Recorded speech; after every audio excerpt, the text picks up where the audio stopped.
Headlines प्रायोजक राजयोग paints, आनंद तुमचा, रंग आमचा.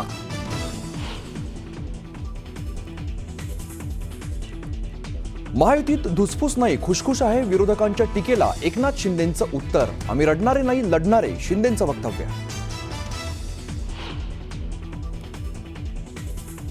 एकनाथ शिंदे आणि अमित शहांमध्ये अर्धा तास खलबतं. सह्याद्री अतिथीगृहात झालेल्या बैठकीमुळे चर्चांना उधाण. तर शहांची सदिच्छा भेट घेतल्याचं शिंदेंचं स्पष्टीकरण.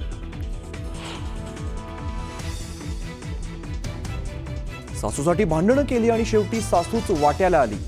महायुतीतील तक्रारींच्या चर्चांवरून खासदार कोल्हेंचा शिंदेंना टोला.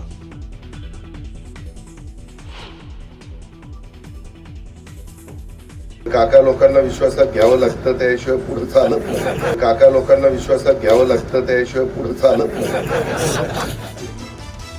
बारामतीत अजित पवारांची टोलेबाजी. दादांच्या वक्तव्यावरून सभेत एकच हशा.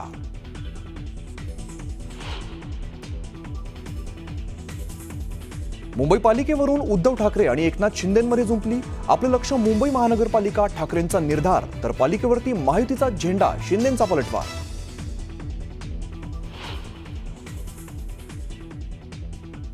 लाडक्या बहिणी, जरी ती बहीण काँग्रेसची होती तरी ती 1500कडे पाहून बरोबर तिने आमचे बटन दाबलं.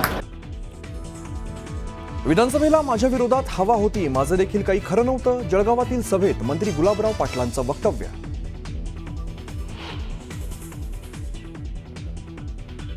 कल्याणमधील अल्पवयीन मुलीवरील अत्याचार प्रकरणातील आरोपी विशाल गवळीची तळोजा जेलमध्ये आत्महत्या.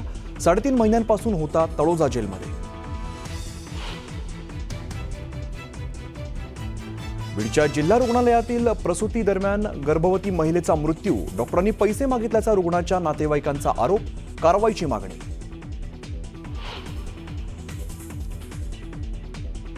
आणि भूषण गवई होणार देशाचे 52वे सरन्यायाधीश. 14 मे रोजी घेणार पद आणि गोपनीयतेची शपथ.